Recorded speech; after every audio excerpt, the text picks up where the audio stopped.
This advisory serves as a reminder to prioritize fairness and accuracy in assessing practical examinations, thereby enhancing the quality of the education imparted to CBSE affiliated institutions.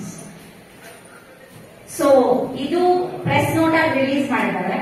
But personally sir ಹೇಳಿದಂಗೆ ನಮ್ಗೆ ನಮ್ದು own CBSE ಕಡೆಯಿಂದ we will have our own contact. ಸಿಬಿಎಸ್ಇಗೂ ಮತ್ತೆ ನಮ್ಗೆ ಒಂದು OSS ಅಂತ portal ಇರುತ್ತೆ.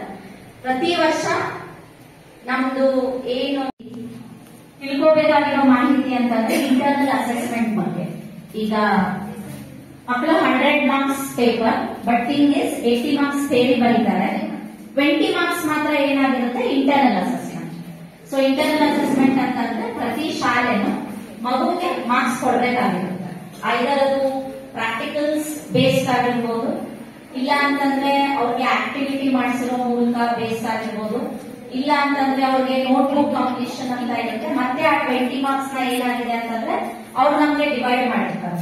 5 marks for notebook competition, 5 marks student profile ಅಂತ ಇರುತ್ತೆ.